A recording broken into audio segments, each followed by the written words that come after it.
Ellie. Really appreciate you being here on time. Really appreciate it.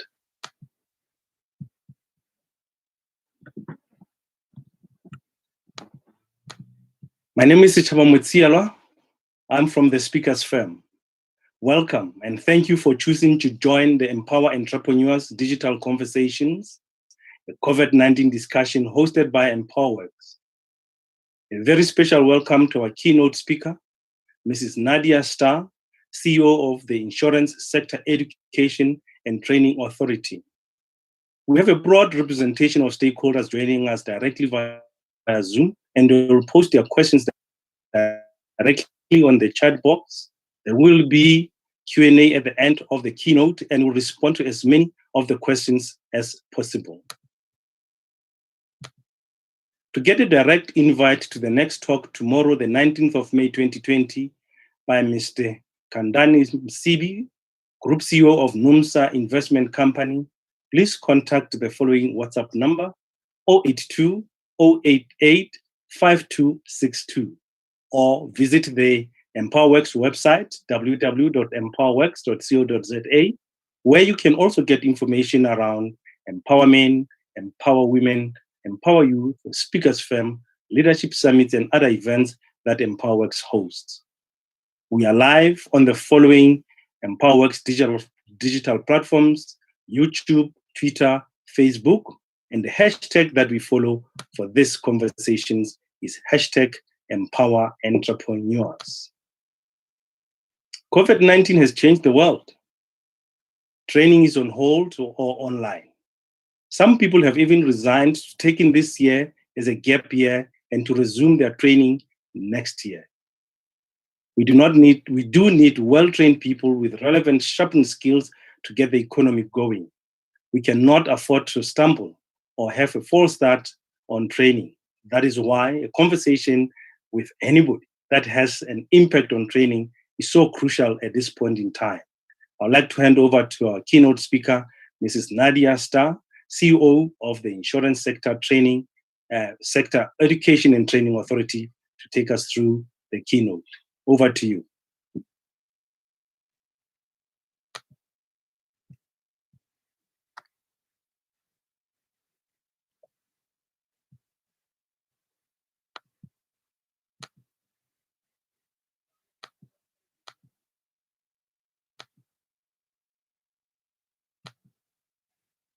My apologies, it seems like I was talking to myself. These are the occupational hazards of COVID-19 and digital engagements, Sachaba. Apologies. No problem. So good evening. Thanks very much for having me on this platform today. And I think also thank you very much for engaging in an innovative way with the public on these very crucial topics. I wanted to start, if I may, with just by stepping back a little bit and explaining just high level what SETAs are and what the insurance SETA is. And I do so with respect because even, most of my family, my entire extended family, none of them know what I do and what SETAs do. And so I think it is really critical just to very quickly indicate that SETAs firstly are not training providers. So SETAs are set up, and the Insurance Sector Education and Training Authority itself is set up through the Skills Development Act of 1998, and we're prescribed functions through that act. We're a public entity. We work with the tax system, and our income is generated and managed through SARS from employer levies. And ultimately, we account to the Department of Higher Education and Training and the Minister of Higher Education, Science and Technology, Dr. Nzimande. And of course, we are accountable to Parliament. And I say this because it's important to understand that as public entities, our mandate is, in fact, to support the national imperatives.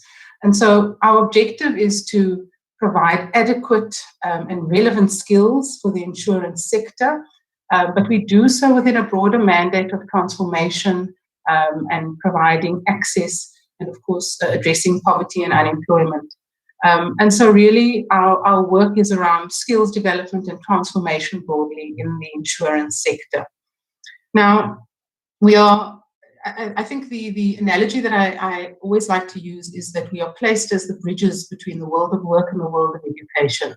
We are placed in order to facilitate skills and education and graduates that are coming out of the education system, out of the colleges, universities. We are placed to facilitate their further learning, their work experience in our industries, and we provide funding and qualifications and pathways in this bridge between the world of work and education. Now, insurance itself, I mean, the INCITA itself looks after the insurance and related services sector. So the conversations that I have here really is about what we do in terms of the insurance and related services sector. These conversations, I think, are broad, and especially in a sector like ours, where we have very multidisciplinary occupations and professionals that come from very different backgrounds. A broad conversation about skills, I think, is still relevant. So we look after mega companies, we look after multinationals, and we also look after small and micro enterprises that work in the financial intermediary spaces. If we look at our sector, as it were, we have, like I said, multinationals, but the small and micro enterprises far outnumber the numbers of mega companies. And so the conversations that we have with regards to small businesses, skills in small businesses versus skills in mega companies, also has to acknowledge the differences that we see in our sector. So in terms of the crisis, let me just start by saying that the insurance sector, I think we can all understand that the insurance sector has been severely hit by COVID.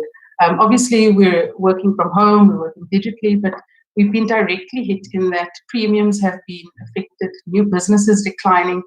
People are not necessarily taking out motor insurance, for instance, because our cars are staying at home. So new businesses declining, existing businesses is being impacted. And of course, we also have investment returns that are now subject to the volatility of the financial market. In addition to this, we anticipate huge numbers of claims in terms of death claims, in terms of health claims, event cancellation, business interruption, etc. So the insurance sector is really, I think, hard hit by the impact of COVID, both directly and indirectly in terms of our customers. I wanted to start very quickly by sharing some survey results of independent financial advisors, the impact of COVID on independent financial advisors. And this survey was done by our partners, CISA and Edge Growth. And just very quickly, I wanted to acknowledge that really the impact is devastating, right? COVID and lockdown has been devastating. In terms of the companies that we surveyed, we found that most of them have gone into partial operations and they await lockdown, the lifting of lockdown. But already we've lost 5% of the companies we surveyed out of a total of 87. Now, 5% of our businesses being shut down, in addition to those that were already in trouble, is a big problem. We see that we have already lost 50 of the 400 jobs that were sitting in those organizations. And again, I'd ask you to extrapolate what that approximately 12.5% of job losses will look like when you extrapolate it into our national economy. We've confirmed that the practices have lost clients. We've had policy relapses, and they've been, really severely hit by the inability to write new business, which is pivotal in our sector. And then, of course, to compound this issue, most of them are saying that they will, and about 82% of them are saying that they will require short-term funding to cover operational expenses and overheads. Now, if we think about it, these are companies that have never before successfully applied for funding. And now, in addition to having to survive, they have to find the skills to, find funding, new sources of funding and imaginative ways of surviving. So in our sector, we are also, those of you that work in the financial services sector know that it is highly regulated, and it's highly regulated in order to safeguard the public. Anybody that deals with and advises on money must, of course, be regulated and competent. And so our Financial Sector Conduct Authority, the FSCA, have also weighed into this fight, saying and imploring that financial services providers really look at the public with empathy, that at this time more than ever, they should, the FSCA say, consider relief and support options, especially for vulnerable customers, and entities must ensure that all customers are treated fairly during the entire product cycle. Profiteering of those that are vulnerable and suffering will not be tolerated. So, of course, not that anybody in our sector is wanting to profiteer, but these pronouncements have also led to payment holidays, etc., which, of course, have also impacted on small businesses and large businesses in our sector. I'm very pleased to see that our sector has responded to COVID relief calls with huge compassion and huge empathy. I think you'll know that most of the insurers have already implemented payment holidays. Many of them have contributed to solidarity funds. We've seen reductions of premiums in terms of cars and short-term premiums. And we've also seen companies like the Telesure Investment Holdings Group that are directly working with NGOs in communities for humanitarian and health projects, including feeding schemes. So I think that really we operate in a sector that is very alive to the public and the needs of the public.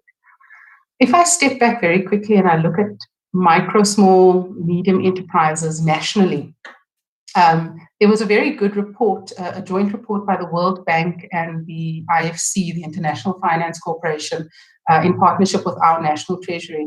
And when they surveyed the micro, small, medium enterprise sector, they've actually picked up some very interesting things. They've indicated to us that, firstly, MSMEs, micro, small, medium enterprises, contribute between 50 and 60% of our workforce nationally. So if I'm looking at 50 to 60% and our small businesses are already under pressure and losing business and losing jobs, we can start to see, the extrapolated effect on the economy. MSMEs contribute approximately 34% to our GDP, and of course now with decreased operations, the economy and productivity is suffering. And more importantly for me, between the 2.3 million and 2.8 million is MSMEs that we had in the country in 2018. What I noticed is that transformation is lacking once again in this cohort. So in terms of the ownership of micro, small, medium enterprises, once again, we see it reflecting our socioeconomic legacy of race and gender inequality. The report says that Black ownership is 76% in terms of MSMEs, but are largely represented in that micro space. And equally, women-owned businesses are largely represented in that micro space. And so really, for us at InSETA, we've been discussing how do we start to move entities from micro into more sustainable businesses, into small and medium enterprises. And we've run for a number of years what we've called our broker development projects, which in the next coming years, out of necessity, is going to have to be scaled up as we provide business support, digital business support packages to small businesses in our sector to enable them to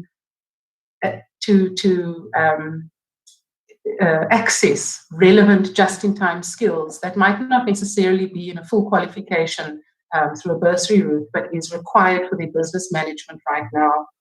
So we know through this report from the World Bank and IFC, and of course all the other literature, that the three main barriers for micro and small businesses are access to finance, access to markets, and access to skills.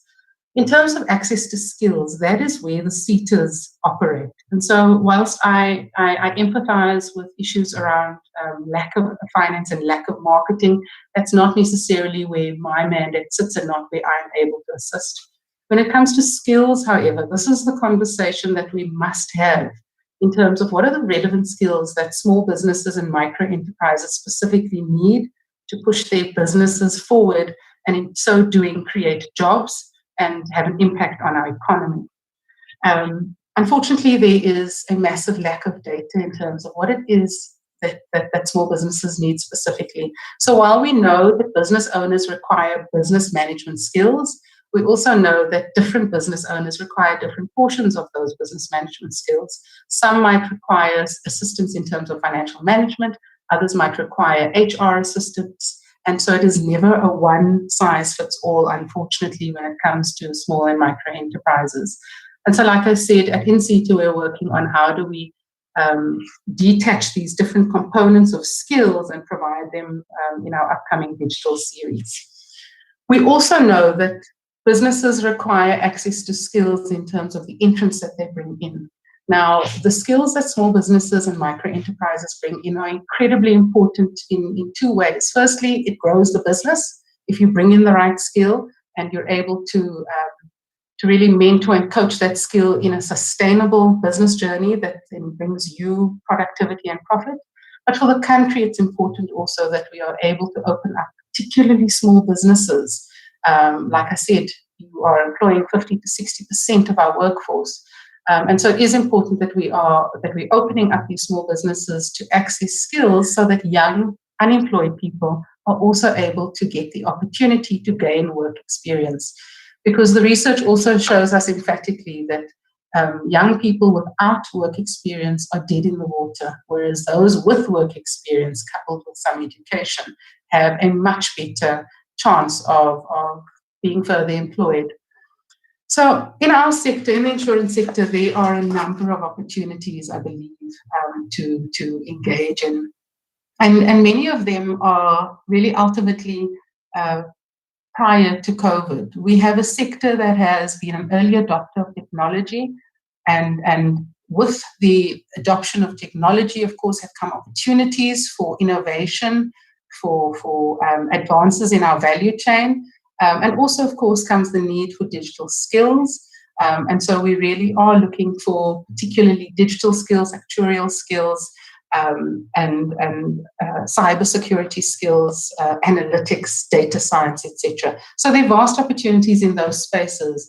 And even while some people are saying, 4IR is going to take away so many jobs, we also believe that it will in fact give us opportunities if we are correctly placed to really access many more jobs than it will take away.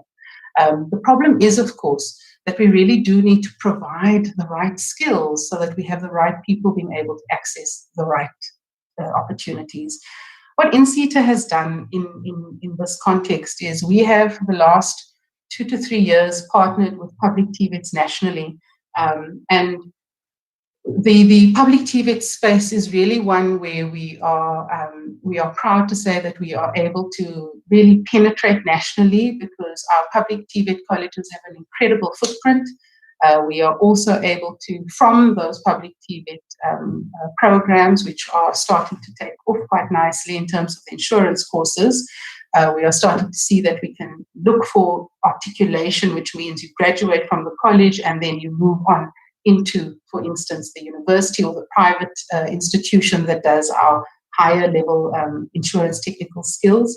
And so we found that we are able to, through a broader and more diverse network of providers, provide for a more diverse network of skills and, of course, beneficiaries. We've also been working quite a lot on creating digital literacy and digital skills, and to that effect, we've got a few new partnerships with research institutions. I think namely or most significantly, our partnership with the Durban University of Technology is around digitization and how we will support the sector and particularly the workers in the sector to really access training around digital literacy and digital skills. And of course, all of that starts with research, because fundamentally what we are trying to do is we are trying to have projects that are information-led and are data-led and are therefore more relevant and more responsive, as opposed to trying to put something on the table, which I think we've done in the past, unfortunately, that was more convenient for us than it was for our beneficiaries. So going forward, we certainly are looking at how do we create more relevant products and how do we make sure that they are really all pervasive in terms of our country. So Chaba, I'm just having a look. I've gone off script a while ago. But what I did want to cover was also the top skills that are required in our country and internationally. The World Economic Forum listed 10 top skills for 2020, and let me tell you, all of them were what were so-called soft skills.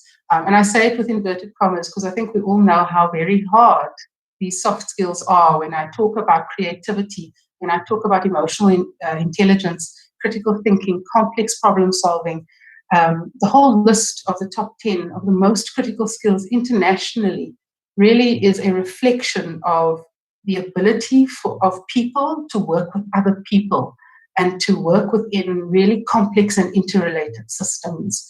And so those softer skills are also now being written into our curriculum and into our qualifications, and even in some cases being drafted in non-accredited offerings so that we are able to offer particularly young people, but also, of course, those already in employment, different opportunities to expand their skill set, particularly with these top 10. These are skills that really are able to transfer wherever you work.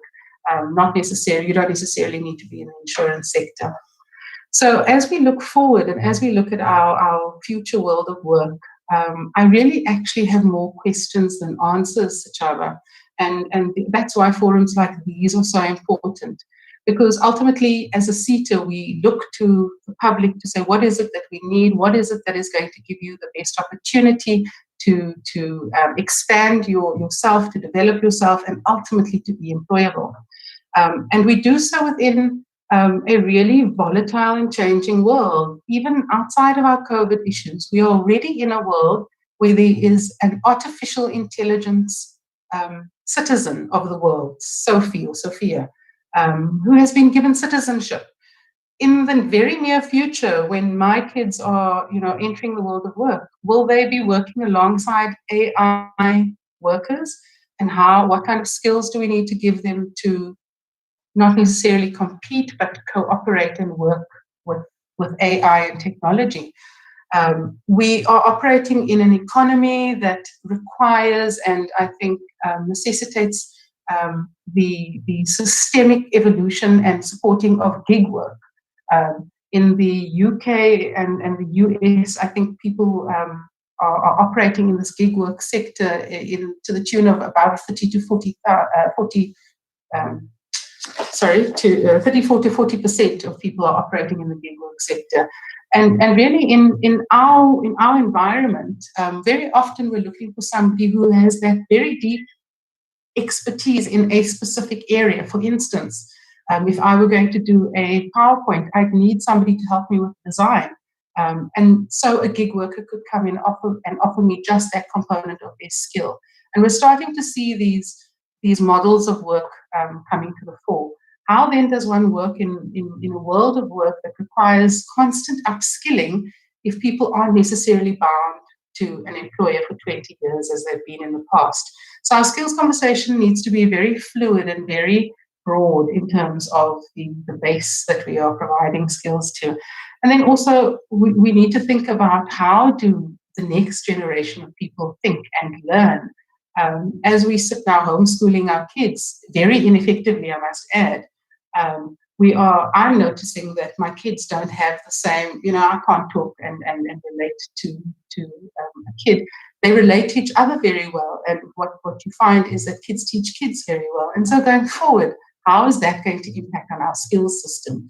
I honestly believe that we need to start rethinking the very model of education that we use. The education system that was developed for the industrialization era, for the factories, simply is not good enough for our kids and for these young entrants that are coming into the system and saying, well, I really don't need to know, what year the World War ended, because I'll Google it and I'll move on. So I think really now is a time where we really have to rethink the skills system and take our guide from what it is that companies and individuals are needing in order to move themselves forward in their own personal journeys and careers. So I think that's really where I wanted to pause, Chaba, to say I think conversations like these are incredibly important, because what I hope they will do is to stimulate questions and conversations that we can take forward in this very uncertain world. Thank you. Oh, thank you very much. Really appreciate that setting it up. While I rumble a little bit and you take a sip of water, let me just check. Are you able to see all the questions that have been posted in the chat box and comments? Yes, let me try and address some of them. Okay, so maybe let's take them as they go.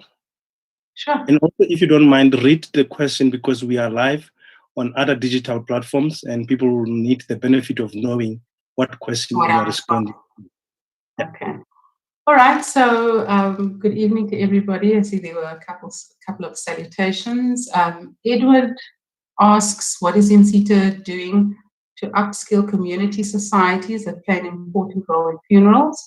Thanks, Edward. At this stage, we currently have a burial society and a cooperative project where we look at every year providing skills to these constituencies. I must be honest, however, I don't think that we have provided the right skills, because we haven't found much impact in those spaces. And so many of my team are engaging at the moment with consultations in this space in terms of what is it that you need to really, enable growth. But certainly we are playing in that space. I think we could probably do more. Just maybe to take that question a little bit further, if I may, Chaba, is we're also looking at working quite a lot in community education and training colleges and in the community spaces, particularly for literacy programs, because without those, you just don't find yourself, moving through the pathway. You're stuck at word go. So that might also assist. Just incidentally, we don't deal with funeral parlors. We deal with funeral insurance, and it's a very blurry line that I won't bore you with now. Yes, I'm going to cut my video so that I can zoom into the questions. There are others that have come through on a private, which you may not be able to see, so that I can read that. So I'm still here. Maybe let me take one of those from Boinking Nkodi's iPhone. Says, what are the chances of NCTA funding private HETIs, especially now that many people will be losing their jobs and will not afford paying fees anymore, private HETIs and TVET college through bursaries? Thanks. I think it was Bongi Nkosi. We, NCTA, already funds private higher education training institutions. We fund private institutions, particularly to support small businesses. So it is already in place. Okay. Take one that you can see on your side. Okay. So I've got one from Esma Seti with regards to digital support skills offering. What is it NCTA plans to offer the sector? Ms. or Mr. Masete, our digital support skills offering for now is quite conceptual, although we've already started in some areas. So we've already started with career guidance, a series of career guidance videos, which we are starting to circulate. We also are writing regulatory exam support videos. So they are static videos that are not interactive. Going forward, however, we are looking at more interactive programs where we can actually do online learning through our own platforms, and we're currently looking at procurement processes for that. But there are already a number of online digital engagements and skills programs run through our very credible training providers, who I think are already have been ready for the inevitable digital future for a very long time. So yeah, we're also incidentally running just digital literacy skills through one of our partners, the IISA, also already. So Chaba, would you like to do another question, or can I continue? Please continue. There is no other one. Yeah. So Trevor How do we partner with your organization to mentor and skill the youth, like those who have been through the CISA program but can't get jobs and work experience? We could employ 20 with your assistance. Fantastic, Trevor. So the way you partner with our institution is you have to be in our sector, of course. We can't be engaging with employers in the mining sector, or employers who sit outside of insurance. But there is always a CETA for every company. And so if you were, for instance, an insurance or related service, we would expect you to have registered with us, either through the levy payment system, where you would be paying taxes to us through SARS, or if you're a non-levy paying company, you'd have to engage with us through our skills division. And ultimately, what we require is the submission of annual workplace skills plans, which really is the report that tells us what skills you have already trained in your organization and which skills you intend to train, for instance, 20 youngsters for work experience. But I would ask you, Trevor, if you are interested in insurance skills, and if you would like to register, to please go to our website, www.inceta.org.za, and you can then communicate with the relevant people to help you. And if I may, the next question, also from Edward Dunn: is the INCETA going to start a TVET graduate program? Edward, we've been working quite a lot with TVETs. We work with, I think, 40 of the 50 TVETs already in different capacities. 19 of them are directly accredited to run insurance courses. The others are doing work experience, which is really also graduate programs, etc. We've also been very successful in creating a pipeline into our industry for TVET graduates. So in the one instance, we give TVET learners the opportunity to graduate through work experience, which is one model in TVETs. But we also take TVET students who have graduated and moved out of the system into internships in our sector. And in doing so, of course, they get graduate experience. I hope that answers your question. So Chaba, would you like me to continue? Yeah, and some of them are comments. I think you have answered Trevor to go to the website. I see he's made another comment, which is fantastic. And then just behind the scenes, Nozi Poyani was just asking if there's a recording of these conversations. Just reminded Nozi Po that we are live on different digital platforms. Anybody who wants to replay the conversation can go to the EmpowerWorks YouTube channel and they will find the conversation there. And then there's Vincent. This one might be technical. It needs you to perhaps to read it. Mm-hmm. Okay, Vincent, can this be populated to the insurance companies to boost their skills or program? I'm not sure what that he's referring to. I thought you were referring to his previous question, Sachaba. Do you have offices in the provinces? Okay. Although that's not terribly technical, the quick answer is we unfortunately don't. No, it's just that it started in the middle. I didn't see the first one. Apologies. No problem. But to also, so let me start. We don't have offices in the province, unfortunately. We're quite a small city. We've got very small income, and so we don't have the big infrastructure. But we have been working with, again, TVETs, etc., to try and place people who are able to, at least in the areas that we have quite a lot of insurance companies, to support them. In the Western Cape, for instance, we've got somebody who looks after insurance skills, but they operate out of a TVET office. And then to your, Sachaba, you're right, this is quite a technical question from Vincent. Can these be populated to the insurance companies to boost their skills or programs? I'm going to assume that we're talking about the TVET graduates. Can they be taken to the insurance companies to boost the TVET graduate skills? If that is the question, I apologize. Maybe you'd like to just clarify, Vincent, but absolutely, we have. What INCETA has done, I think, very successfully is we have worked with the generosity of our providers and our employers, and we've created good networks of interaction.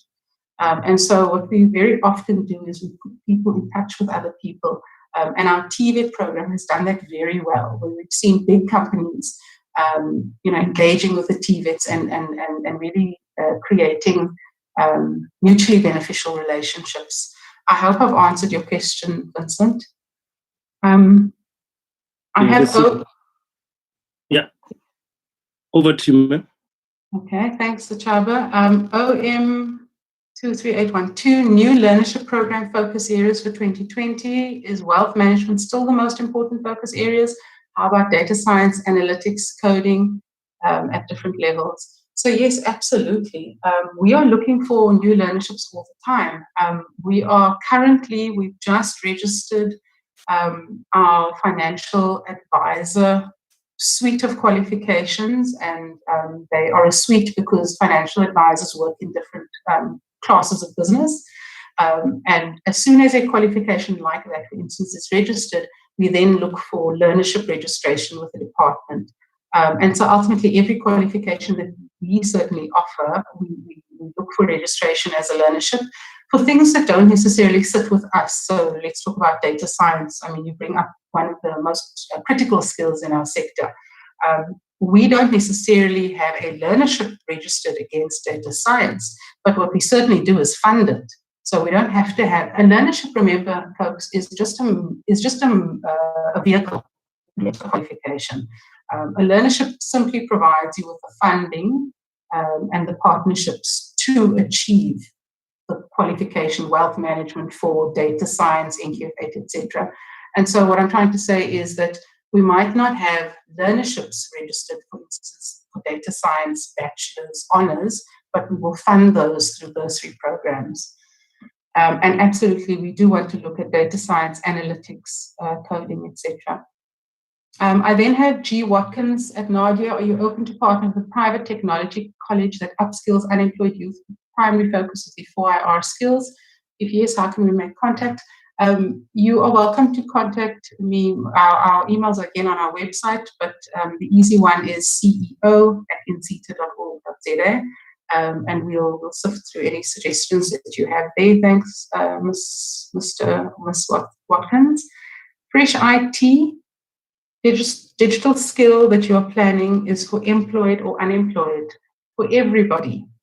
So what we're saying is that those that are already employed might find barriers to progression because of lack of digital skills, and those that are pre-employed need digital skills. So really what we are looking at is offerings that we can give everyone, and preferably in the same format so that it is scalable.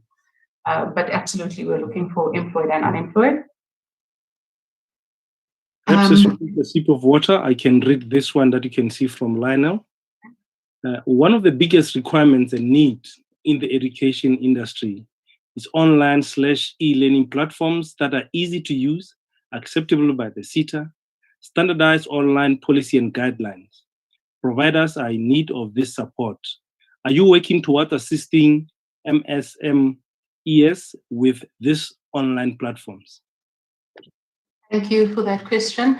It's a bit unfair because Linnell used to work with me, so she, I think, knows what the difficult questions are. Look, absolutely, we are working towards online and e-learning platforms. We have been struggling with this space because really, I said it at the beginning, we are not training providers. We regulate, we fund, we support training. And so for the longest time, we've said, you know what, providers, you go and you do online e-learning, etc. What we're starting to see now is that, in fact, we possibly need to look at our own online platform. So number one, there is a need for online e-learning platforms. We're looking at a SETA platform to host, for instance, career guidance stuff, regulatory support stuff, career matching, etc. So we are looking at platforms like that, but we are also currently looking at policies and guidelines, and we have just literally revised and reviewed an online e-learning policy. We also had digital sessions with our own training providers last week, and we've invited our training providers to make comments. And anybody who is interested in making comments should please email TUMIP, that is TUMIP, @incita.org.za. And if you struggle, you can also just contact us via our website. Then we've got Bonging Courses iPhone. We are a specialized IT college who would like to partner with Incita in reskilling and upskilling through 4IR. Happiness, fantastic. I think what we really realized also to this and other questions around partnerships with private colleges, we've realized that as much as a national imperative, we do want to support public institutions of learning. We realize that if you want to really move forward in certain spaces, for instance, in digital and IT skills, that we would need to be led by the experts in those spaces, and they are unequivocally the private providers. So yes, please engage us if you think that you have something to offer us in terms of the 4IR space. Innocent is asking me to give you the top 10 critical skills and jobs that will be critical in the near future. If you read that, I also see that Raymond Stroll has given a link to a document that has got 10 skills. Oh, excellent. So I'm not sure if it's the same document, but we thank you, Raymond. Raymond is one of our stalwarts in the private provisioning space. Thanks, Ray, for having my back. The next qualification, full qualifications take a while to design and accredit and scale. At the pace of change, this poses a risk of outdated content, absolutely. How can learning providers, CETAs and QSTO keep up with this? Long-term consideration for shifts here. Would skills programs be more useful, focusing more on application, perhaps 6-month programs be more useful? Yeah, I completely agree with you. For those of you that know me well, you know that I am a qualification nerd. I spend my time unpacking qualifications and drafting qualifications. I love the accreditation process. But even I have come to realize that everything does not need to be registered and accredited, especially if I'm talking about digital skills and regulatory skills. These are not things that we can keep up with in terms of the rate of change, and they are deemed irrelevant really at the time that we are implementing them. So what NCETA has done in this financial year, or this calendar year, in fact, is we are already starting to look beyond only accredited qualifications. So that means essentially that we are saying there is space for funding qualifications that are relevant and critical, but may not be fully accredited. Of course, that's not opening up the can. What we're saying is that it would have to then be accredited through the HEQC processes or something to that effect. Thanks, Edward. Edward is commending us on working with the TVETs. Appreciate that. There's lots more to do, but I think we are doing incredibly well. Then I've got Lebogang Kumalo. Thank you for the presentation. You're most welcome. Do you have any programs for both youth individuals, people about 35 years old? I think this is a critical conversation. And, you know, the short answer is not really. But the long answer is we should look at it, and we are starting to look at it, especially now with 4IR was what we thought would lead to many overage. And I say overage because 35 is the limit for youth. But we already anticipated that technology would displace a lot of people that wouldn't necessarily fall neatly into our under 35 age category. And so we are starting to look at programs that will look at unemployed, not youth. It is a little bit difficult, I'll be honest, Lebogang, because our requirement with our executive authority, the minister, is that we train in specific cohorts. And youth, of course, is a pivotal and strategic and really important cohort. But that said, the one thing that we are looking at in this reskilling space is we will be doing a digital or an innovation hackathon with our partners, the Technology Innovation Agency, in this year. And what we will be looking for are 10 youth entrepreneurs who can bring us a startup concept that we can take forward. And we're also looking for 10 non-youth people who could also provide us with innovations. And through that program, we're really looking at, can we at least look at creating startups from people who are unemployed post-youth. But it's also something that we need to do a lot more of.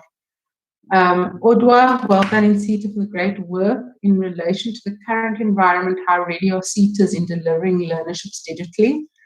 So Odwa is another one of our sector. Hello, Odwa. He's also asking a very difficult question, but I think it's relevant. We are not ready yet to deliver learnerships digitally. And the reason for that really is, my main reason, let me be honest, is that if you start to look at learnerships which look at the most marginalized communities, you will automatically exclude most of the already excluded if we jump to digital today. People are not connected, people don't have the infrastructure, and so really the learnership modality for me is something that must for now continue, at least in some senses, to be contact, because it's catering for people who don't have other options. But absolutely, if we have companies like yours, Ulwa, that is able to provide the digital connectivity devices, it's something we can discuss. Then I have OM, again, thank you and your team for the spade work. Yeah, we are also working with rural unemployed youth. We've implemented, launched a number of rural learnership projects, which have been amazing, and we were only able to do that through partnerships with our employers and private providers who were willing to go with us into beyond Cape Town and Joburg. So thanks for the partnership. Buso is saying, well done, Insita, for shifting your focus to include previously disadvantaged youth in rural areas. Absolutely. Buso, it was something that our board was unequivocal about. We cannot sit here in an untransformed sector and still exclude people who have been excluded. Also, incidentally, we have found that those in the rural areas are much more engaged in learning and committed to the process. I've just been told that I'm in battery saver mode. So let me get back on. Okay, apologies for that. I then have Linnell, COVID-19 in the Workplace e-learning program was offered by FPD. I don't know who they are, and sponsored by HWC to consider sponsoring the same free e-learning program to all their providers. Yes, Linnell, that sounds very interesting. If you know how to connect with me, please do so. Fresh IT is saying, TVET you partner with are from all provinces, rural are included. Yes, they are from all provinces. The TVETs, so we're covering all the provinces, 40 out of the 50 TVETs are engaged with us. Those that are accredited with us, however, are not yet in all provinces. I think Northern Cape we're still working on. I stand to be corrected. But accreditation is, of course, where they are able to run our programs, insurance programs, whereas we work with TVETs that run IT literacy, business skills, etc., and that's not necessarily in CETA programs. Dodge Siddiqui, an old friend also at Nadia, there have been few suggestions about 4IR will in CETA start looking at digital learning for rural programs. COVID has exposed major gaps. Yes, Dodge, we are looking at digital learning for everyone, but again, my concern is around exclusion, particularly in the rural areas, but digital learning is the way of the future. Sorry, Suchava, I can't keep up with all these comments. The 10 critical top skills are a true reflection of going back to the basics. Coming from an HR background in the private sector, we have modules that are accredited by SABPP to address these critical skills. Yes, Mbuso, I think it's been a full circle. We ran off saying we needed all these technical skills, and to some degree we forgot that you can't apply the technical skills without the soft skills. So absolutely, it is back to basics. We know there are quite a number of really good modules out there for us to access. Then Raymond Strodel is saying maybe the technology could be included in the package for a learnership that is digital. Possibly cost saving from face-to-face could be put into technology. Again, that's something that we are willing to think about. How does one take costs from one area and repurpose it? Thanks for that suggestion. Innocent is saying, Nadia, you earlier spoke about AI and 4IR. Currently within the HR environment, why would HR analytics and data science be crucial post-COVID-19 and in the near future? Okay, I think what I was speaking about, Innocent, was analytics and data science in the business environment. Although I think that the argument would be the same as in the HR environment. Information-led decisions are important, right? You can make information-led decisions in HR. You can do so in insurance. You can do it in any sector. What our sector needs right now because insurance looks at big data, we need skills in terms of how do we analyze big data. And so that was what I was referring to. Although, like I say, I think the importance of data analytics can't be understressed in any sector right now. I think that's it. Have I covered everybody's questions, Chaba? Indeed, you have covered everybody's questions, and I'll ask you two that perhaps some people were afraid to ask. The possibility that many service providers whose businesses are small businesses will not survive the COVID era, which could leave a big gap in terms of the training and the support that they were giving the SETA. Are there any strategies in place to make sure that everybody survives so that we don't have a gap in terms of the providers? Yeah, thanks. From our side, we had hoped to provide, for instance, direct support. But of course, there has been, we've been impacted in terms of our revenues with the skills levy holiday that I'm sure you know about. So our responses have been a bit constrained. But what I am very pleased to say is I really believe that our sector have come together with strategies. And so, for instance, I already know the partners that I spoke about earlier, CISA and Edge Growth, have engaged with us to say, can we work together to leverage off certain things? And one of those strategies will be a suite of business management skills that we can provide in small bites that we hope small businesses can use to firstly assess the risk to their business and secondly, develop in areas that they need to. And then I guess this one is something that perhaps you and only you know. What is the one highlight that you are particularly proud of since you took over as the CEO that is something that makes you smile? Something that makes me smile. I think for me, there's maybe two things that I'm particularly proud of. One makes me smile, the other makes me nervous. But I'm proud of both of them equally. The one is that I have instituted research at NCTA. So many of these conversations that we've been having, unfortunately, we've just been throwing things at the sector. You need this, whereas we actually weren't sure.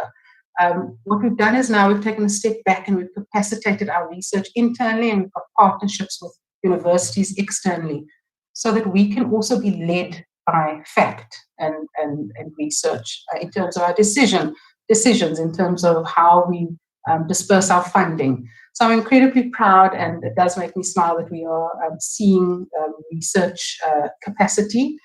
The other thing that I'm proud of that makes me incredibly nervous is our PR. We in the past we have not been a SETA that has been very vocal about marketing our successes. And I suppose it goes to show that many of you don't know in SETA, don't know of our interventions. So although I'm not someone who is always comfortable in the PR space, I'm very pleased that we have a good PR team that is able to engage with interventions like this, because ultimately it doesn't matter what good you do if you're only talking to a tiny cohort of people and you're not actually providing information to the masses that need it. Thanks. Yeah, thank you so much for being able to share with us and telling us where the SETA is, as well as some of the things that make you nervous, some of the things that make you happy. I'm hoping that everybody that participated in the conversation will actually follow up and follow through on some of the questions that I've said, and for the people that said they can offer services, that they will actually follow through on that and visit your website. For everybody that's been listening on all our digital platforms, I'd like to thank Mrs. Nadia Starr, CEO of the Insurance Sector Education and Training Authority, for engaging us today. And for the next conversation that I said is happening tomorrow, please visit the EmpowerWorks website to get all the other details, or directly go to 082 088 5262. This has been an EmpowerWorks conversation around Empower Entrepreneurs, a digital conversation that is hosted by EmpowerWorks. Thank you everyone for tuning in, for your engagement and your participation. And our keynote speaker, I wish you well and good night, everyone, and bye-bye. Yeah. Bye-bye.